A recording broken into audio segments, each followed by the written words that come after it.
hang on to your seat, baby, cause this one's a screamer.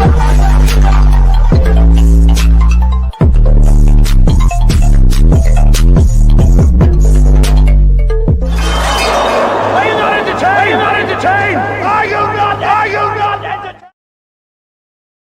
All right, what is going on, entertainers? So time comes out with another video. We talking Love Island episode 3. This was a really, really good episode. Y'all bear with me because right now I feel like Kenzie right now. I just found out some news and it actually has to do with a real life coupling up of some sorts in regards to me. So like, I'm a little thrown off right now. Like, I'm not gonna lie to you. Like, y'all need to leave the city. Anyways, okay, so the episode opens up. We see them finish the recouplings and stuff. Kenzie at this point is livid. First of all, Kenzie is so funny without even trying. Kenzie and Melanie go and they sit near in this little spot in the villa, and she's like monkey stomping. She monkey stomping her way. She's like, I don't even care, okay? Because at least I get my own bed to myself. She starts talking to Melanie, starts venting about him, and she's like, oh, it's not like I was even like 100% attracted to him. Charlie looks better than him anyways. Now Charlie looks better than him, Mackenzie? Kenzie? Well, I'm gonna call you Mackenzie. Kenzie, now Charlie looks better. Like that to me was a little bit of cap. I feel like she only said that because he did what he did. You did not feel that way a day ago when you was crying boo-hoo tears the fact that he left you. So please do not switch it up now and try to make it seem as if, you know, you wasn't really feeling him like that when you were. You wanted all of that Brit dick. Okay, let's really be honest. All right, Charlie at this point, I see you got me calling him Charlie. Zach at this point is thrown off, and the boys are telling him, they're like, "Hey, you do know she was standing at the door waiting for you." And he's like, "Man, fuck, damn it! Like, you know, like she's giving me daggers all the time in my eyes, giving me daggers because whole time Kenzie's looking at him crazy when they're doing the coupling up." Kenzie says the funniest thing to me in the confessionals. She was like, you know, the only great thing is like I'm glad he doesn't have to look into my eyes because he complimented me. That's the only thing he complimented me on was my eyes. And I'm thinking, girl, that's low-key a great thing for him. All right. The way you talking about it's good he don't have to look into your eyes. As if, you know, it was like an honor. What was awkward seeing the boys interact with Gabriel, him interacting, introducing himself. So then Gabriel goes and introduces himself to the girls, and he pulls Beatrice for a chat. So now let's talk Gabriel. Okay, now this is recent news. Apparently, there's a white twink that went online and exposed Gabriel and outed him. Says that they basically had dealings with each other. Before I play the story, I believe him 100%. One thing about Miami and just SoFlo in general, some of the Hispanics down here, they're very gay. It's no shade. You get what I'm saying? And some of them are very bisexual. All it takes is a little bit of liquor and they're going. So I do believe this. As crazy as it is, I believe it. And I also feel like him doing this is not right. It's corny. I would never just go up online and just expose somebody like this, especially if they do nothing to me. It's so clout hungry, it's so thirsty, and it's really a thing to do to somebody. And this is what I was talking about in the previous video with how people do stuff like this once they see that you get on. Now they have all these stories and stuff about you. But when you wasn't popping, they had nothing to say about you. So this to me is kind of sick what he did. And the reason why I believe him too is the story was extremely detailed. And secondly, those events that he's going to be talking about in this video, they're called brand ambassador events. A lot of that goes down in around that location, SoFlo and all them areas. So he's not lying. It's extremely detailed. It makes sense. A lot of these brand ambassador type events that they have models and stuff host, a lot of them have to do with alcohol. Sometimes they serve alcohol in some of them. So this is why I believe it. Okay. So this twink is claiming that Gabriel likes some Badissi. Smell like Badissi. Smell like somebody. Okay. Apparently he liked Badissi. He did this by going on, I believe this is TikTok. It was reposted on Twitter. It has been going viral, y'all. Some of y'all are exposing the Love Island USA cast members. I think it's my turn to expose one of the contestants. Okay, guys. It ain't Love Island anymore. We're working.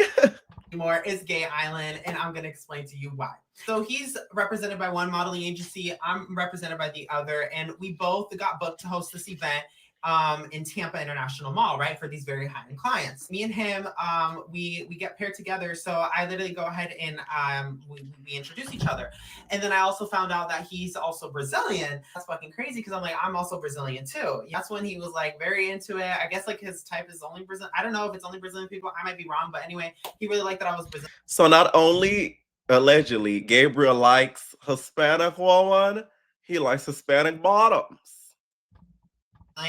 You couldn't really tell that I was, but when I started speaking Portuguese, But anyway, he started flirting with me in Portuguese because no one understood what we were saying, right? So I was like, there's no fucking way. I literally go ahead and I pulled up Spotify on my phone because he told me that he was a DJ, right? And I was like, oh my God, do you know this song, right? And I played Abusada Menchi, and I was like, boom, boom. Y'all, I shouldn't have done that because literally that boy, he was like literally blushing, but I saw something go up a little bit in that area, right? You could tell when you see a little activation mode. What happened is we have to lock in because literally the event's about to start, right? He says like, oh, I want to talk to you more. I'm like, okay. As it starts, and while we're like doing everything, I literally look over there and he's always looking at me, and I was like, okay, well, I can like now I'm like I can tell that like he's like DL or something. Sorry to bring it to you guys anyways. But then when the event ends, I start making my way towards the two big doors, right? And there's like a whole warehouse and everything. So he comes on my side, right? And I'm like holding a tray. And he literally says, ven conmigo. That means come with me. So I'm like, where are you taking me? You know? He literally goes like, I was like, okay. So literally, so we make a right because on the left, that's where everybody's out with the whole staffing, whatever. So he literally like takes me towards like a corner, and then he literally like says to me, "Eu quero você," and that means I want you. And I was like, what the fuck? Because mind you, I literally came out from I literally broke up, and I was like not gonna go into any other relationship or anything. We didn't get into a relationship, but I was like, what the fuck? Like my life's been crazy lately. I was just like looking at him, so I was like, okay, like so we started exchanging numbers, right? But he fucking ghosted me, and I thought like, okay, maybe that was just like he's just being a dickhead because like he's a F boy. Well, mind you, we get booked on the same week to go back to the same location, but host for another brand. And there I go ahead and I see him, right? So then me and him have like more, like we're more comfortable around each other, and we start talking, y'all. I shouldn't have drank one of the cocktails over there at the event. But anyway, all I have to say, I'm gonna let y'all figure out what we did. So basically he drank a cocktail and ended up, leaving with some cock. Anyways, I will say this was so pathetic of him to do. Like, what do you gain from doing stuff like this? Now we all know you as the twink who screwed Gabriel from Love Island. And also, Gabriel, I do believe this story to be true. I don't think this boy is like at all. Brazilians are known to be overtly sexual. And also, I do think that Gabe is bi, and bi men are usually overtly sexual. So put two and two together, this more than likely did happen. Okay. Now I will say shame on you, Gabriel, though, if you're not honest with the woman in the villa, because not every woman's gonna be okay dating a bi guy. Okay. I do feel like it is right to give them the choice if they would be okay with doing that or not, versus surprising them later and or them coming out of the villa and finding out that you like some badissi. Smell like badissi. Okay. Some girls may not be okay with that. Okay. And I feel like it's good to give them their choice if they are okay with that and or not. Okay. Not gonna lie, I do want to ask the twink, how was it? You know what I'm saying? I'm very interested. Just from watching this episode of Love Island, you can see how like he is overly going. He don't even be letting the girls talk. He just wanna, oh, is it? I'm like, hey, can you let her speak before you put your tongue in her mouth? Can we do that? You get what I'm saying? Can you wait a little bit? Pause, right? Like he don't care. So once again, I do believe it. And for y'all that's doing these exposés, these are some reasons why the girlies and the dudes will stay in the closet for the rest of their life and do things behind closed doors and not be truthful up front, because we have twinks and exposés like this situation that end up happening, y'all. Let me know what y'all think down below, and do y'all believe this DL theory. Okay? Because I do. So he pulls Beatrice for a chat to the side, and she's saying how she wants to learn Portuguese or whatever. Once again, he's barely letting her talk, wants to put his tongue right down her throat at this point. All right. Like he even went in to get her out of the group of girls and to separately pull her for a chat himself. So Zach and Kata end up talking separately, and both of them are happy because at this point Bryce is not there to be in the bed and canoodle with them and get in the way. So they're happy that they get to have their private time. So Beatrice finally talks to Sean. Let me tell y'all, Beatrice is manipulative. Don't try to make it seem like you were kind of weighing your options out when you the other girls know that you're not feeling the fact that he got a jet. Can you let the man know that?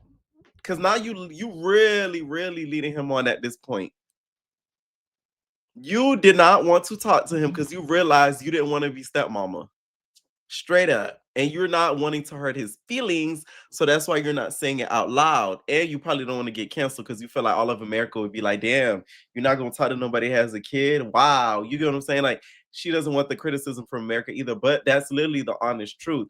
Poor Sean, although he's hurt, you can tell he realizes, like, hey, I'm not going to be playing games with this girl because it's the fact that you didn't stand on that green circle and you went on that red circle shows that you kind of fair weather, and I gotta kind of move on. Even though I feel like he was kind of buying it, I think in the back of his head he knows like this isn't solid and like I gotta move on. So Kata gets to know the girls and what they're about, and Kata is talking to Kenzie. She's also talking to Anya and one other girl in the villa, and they start asking her about herself. She's saying, "Oh, I'm from New Hampshire," and they're like, "Oh, like you like Zach, right?" She's like, "Yeah, I do." They're like, "Would Zach be the type of person you would go to if you guys were just out and about, just going to the bar?" She's like, "Yeah." Kenzie's like, "Oh, I wouldn't. Not me. I'm like, wait a minute now. Kenzie, you can't be switching up your tune like this. I understand you're upset and you're in your feelings, but you can't just be like acting as if you wasn't crying like a day ago. Don't do that. Like that's what's getting me with Kenzie. She's funny as all heck, especially this episode and her attitude. But don't be capping now. That's the way I get like annoyed. So we end up seeing Trinity and Bryce talk to each other, and both of them are happy the fact that they both decided to explore, and now they're in the situation that they're in. I call it BS, and I'm gonna tell you why. Have both of y'all found or got chosen by the bombshells, y'all would not be having this conversation. Let's keep it a buck. And also, are we really relating to the fact that both of you guys are matching? That you guys are, kindred spirits because y'all decided or ended up wearing some of the same similar colors. So now y'all vibe like that. Now I see what y'all was talking about. I've been seeing, and on the after show, you guys talked about how some of the callers called in and said that they felt like Trinity was trying to get this Olan type of storyline going again by going for a dude like Nick, sort of like Bryce. And I could see it because Shami, she really does not still seem into him at all. She doesn't. It seems like an aesthetic type of thing, and it's a little off. So I don't see this lasting. I feel like as soon as a new bombshell comes in, that's probably tall, dark, and handsome, and when we're talking about a black person, uh, Trinity's gonna go. She's gonna go. Okay, that's how I feel. I don't think she's gonna stick around to find out, what side of his head Bryce is gonna have his comb over on. I just don't see that happening. So y'all, Kenzie is talking to Sean about everything that's going on in the villa and everything. She's like, "Oh, I just don't really like the way like he kind of he went about things. I feel like Zach, like I don't like the way he went about things." Next thing you know, Zach is coming up the stairs. Boom, but them steps felt so long and loud too. Boom, ba, beep, ba, beep, ba, beep, boop. Okay, you just hear the stomps. He come up, and then she's sitting there with Sean, and he's like, Kenzie, can I pull you for a chat real quick? Can I pull you for a chat? Can I talk to you real quick? Can I pull you for a chat? Here you go, Kenzie. No, no. He's like, say another time. Yeah, just no, not right now.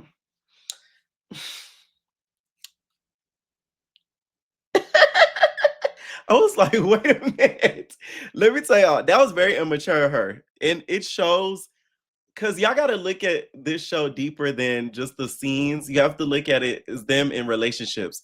It shows that she lacks emotional maturity in a relationship because she's not willing to communicate and talk through stuff. She rather just avoid and give the silent treatment, which she did all episode long. You could have still gave him that silent treatment, not with him no more, but at least had that conversation so he knows I don't with you no more. So don't try to call me for no chat.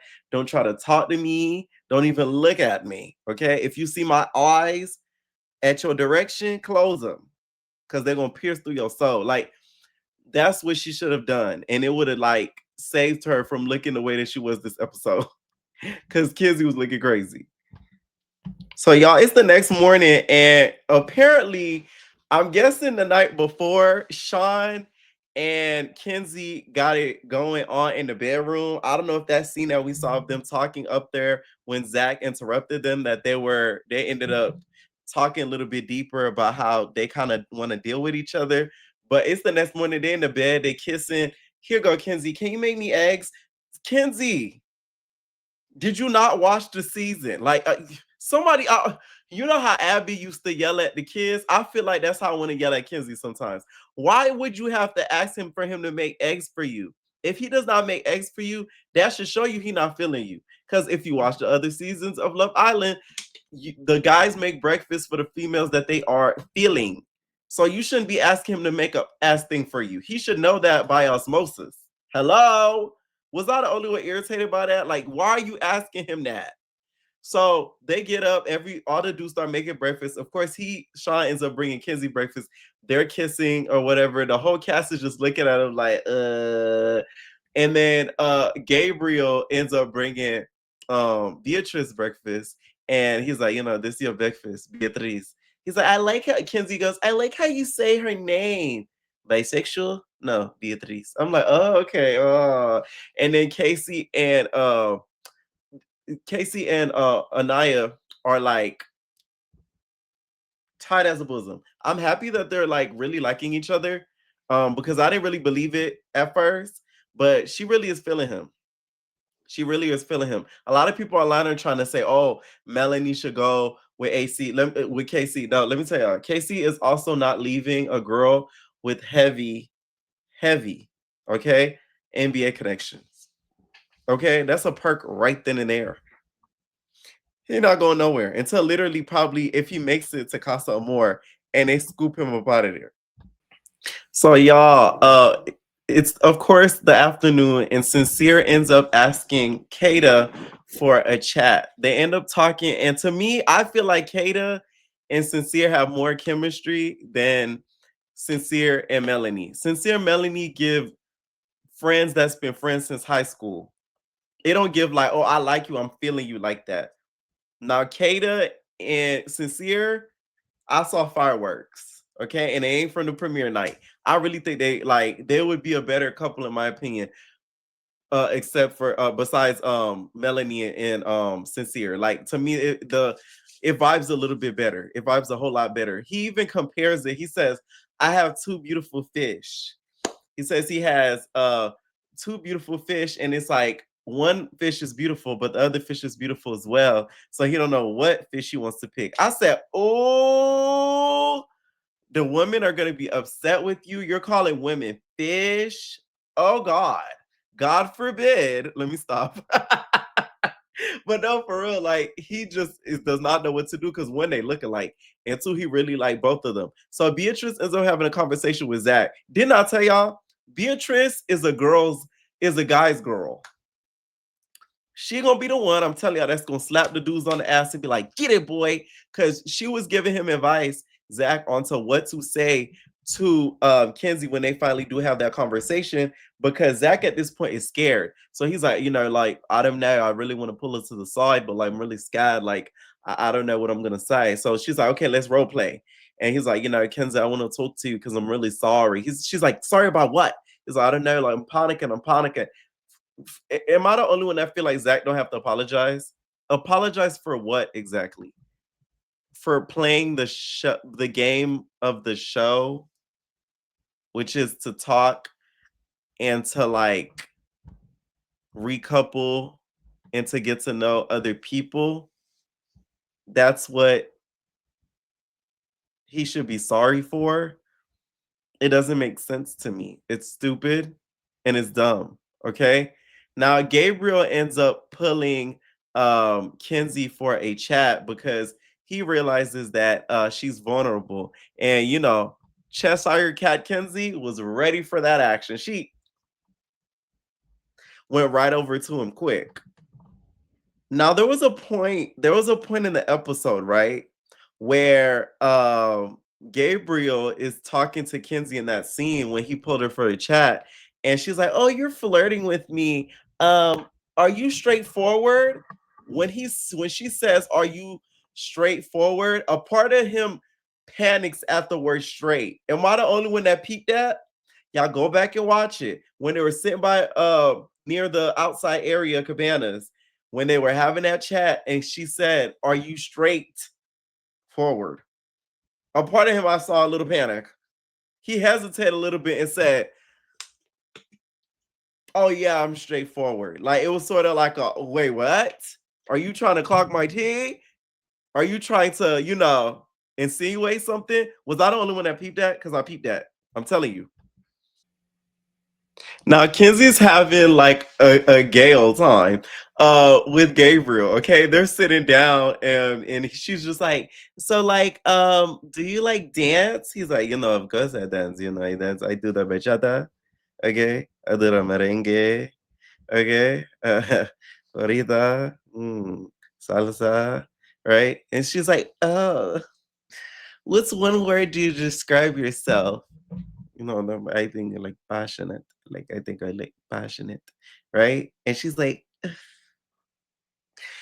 she is just feeling him, right? But I don't feel like he would end up going for her. I do think if he were to choose, he would end up going with Beatrice. I don't feel like it would be. I don't think he would end up going with Mackenzie. That's just how I see it. I feel like he realizes that Beatrice, they have a lot of sexual chemistry. Brazilians are extremely sexual people. I'm gonna just keep saying that. Like you could tell, like that attraction is gonna be there with her. I don't see that with Kenzie. I just don't. I don't. I see it more with Trinity than her. So at one point we end up seeing Zach sitting down with Trinity and then Bryce and Marie. I said Maria. Kenzie walks by, and Zach's like, "You, yo, Kenzie, can I have a chat with you? Can I have a chat?" And she's like, no, not right now." And she galloping on, right? Trinity's like, I'm not gonna lie, you already tried once. Don't do it again. I know Charlie is somewhere back home, like, bloody hell. You see, like, this is the same thing Hannah did to me. Okay. She ignored me. She gave me the silent treatment. Okay. Kenzie is Hannah. All right. You just know he is back in the US or the UK, wherever damn Charlie lives at, smoking some cigarettes, turning red as a tomato, because he is seeing his brother is trying to chase and have this and talk to this girl who wants nothing to do with him whatsoever, right? I'm like Trinity too. If somebody don't want to talk to you, leave them alone. Okay, what Fantasia said, if you don't want me, then don't talk to me. Go ahead and free yourself. If you don't want me, then don't talk to me. Go ahead and find someone else. Okay. That needed to be indoctrinated in the Bible because it's facts, right? And we also find out in this scene that Bryce eats butt. We didn't need to know that. No shade. Okay. He said he is an eater. I said, oh wow. You know what I'm saying? He openly admitted it. He tried to brush it out, talk about, oh, he joking. But nah, Bryce, it's okay. You eat butt. So Anaya ends up talking to Melanie, and Melanie opens up about the fact that she hasn't had a chat with Sincere in a few days, and she's kind of panicking. So she's wondering, like, what's really going on? Is he still even really feeling her like that? And all I kept thinking is, why he gotta be the one to pull you for a chat? You do know you have two legs. What Stormy Wellington said? You're not a tree. You can move. Like, why are you just sitting there crying about it? And also, too, Sincere, please don't act like you didn't see her crying, talking about like, and you standing by like 10 feet away. Does Love Island tell them that you can't interrupt separate scenes? Like, you can't like walk through? Because they did that already this episode. So I know they don't tell them that. But yeah, like, you would have to know that she was crying like that. I understand what she says, though, because I'm that same way. I sometimes don't be telling people how I feel about certain stuff when it comes to like relationship stuff, because it's like, certain people, when you tell them, you doing too much.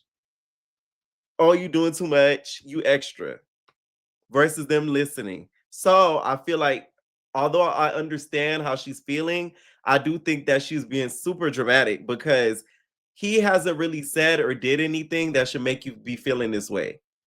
I feel like she's just overthinking it, and she's being insecure because of Miss Kada, not Miss Jada, Miss Kada, and how fine she is, and she fine-ish. Y'all, please don't make this a Dominican versus Haitian situation. We do not need this, okay? Please save that for the World Cup. We do not need this. We do not need that discourse. Let's not do that. We had it last year. We don't need it this year.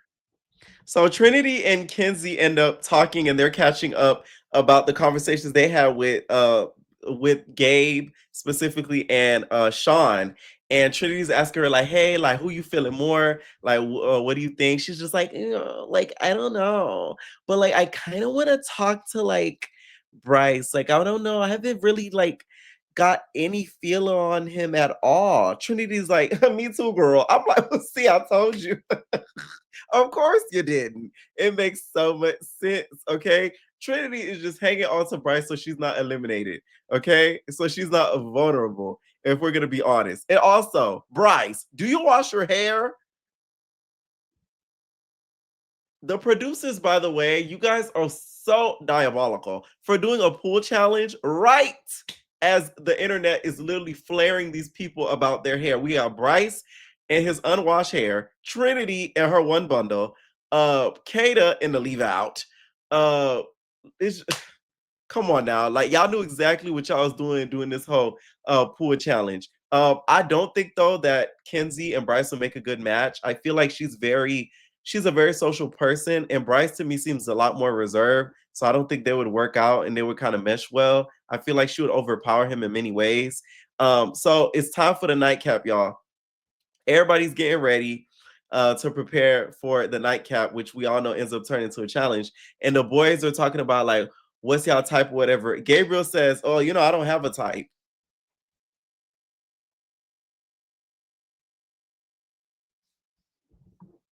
That's it. End of sentence.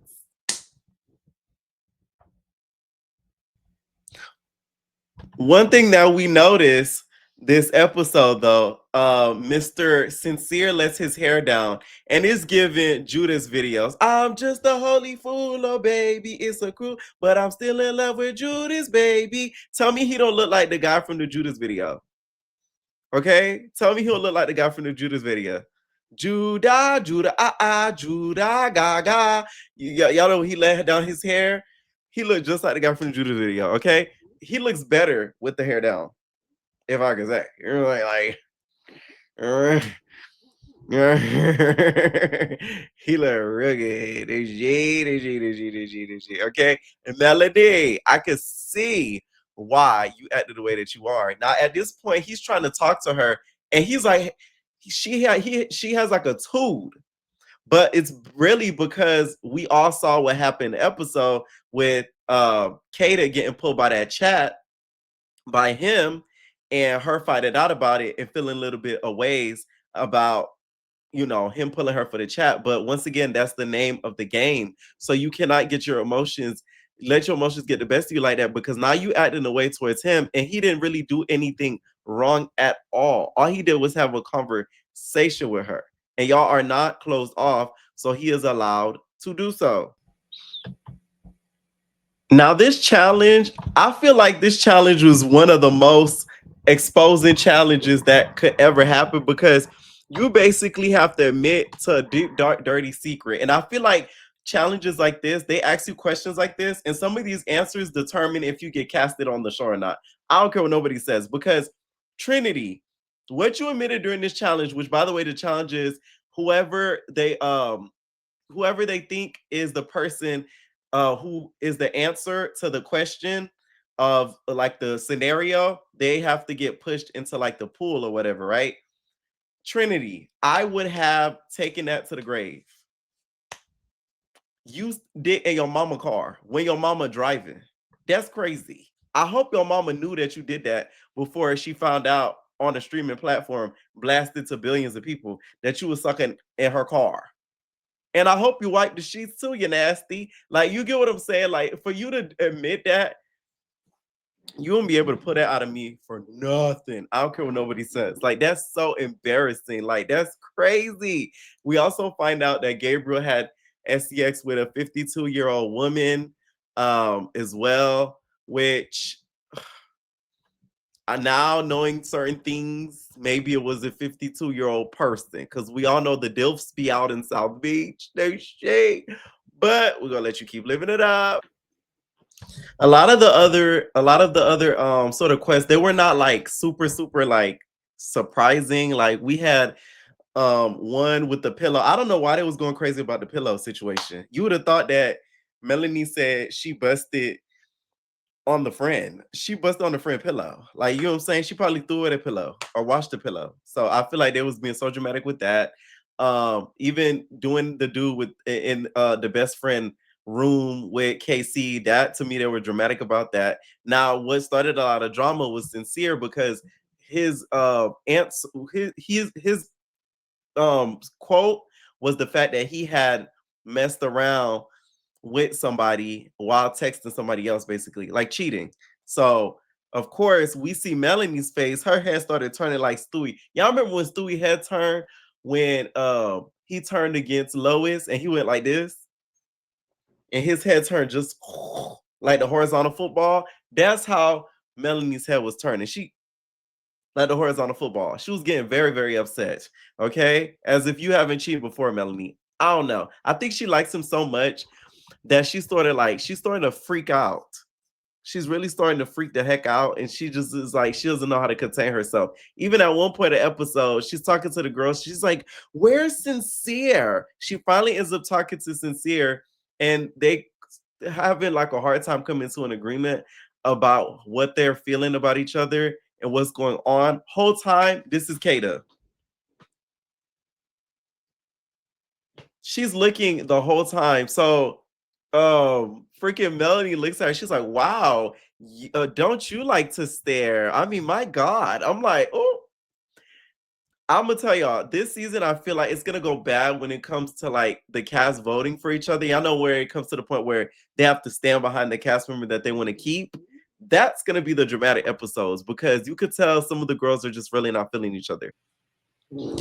What I gather from the conversation that Sincere and Melanie had, I feel like he wants to be with her and like not locked in, but still talk to other people, but they're still going to come to each other at the end of the day. When it's time to couple up, they're still going to choose each other at the end of the day, but they just want to kind of see what's out there, while she wants to be closed off without saying, I want to be closed off.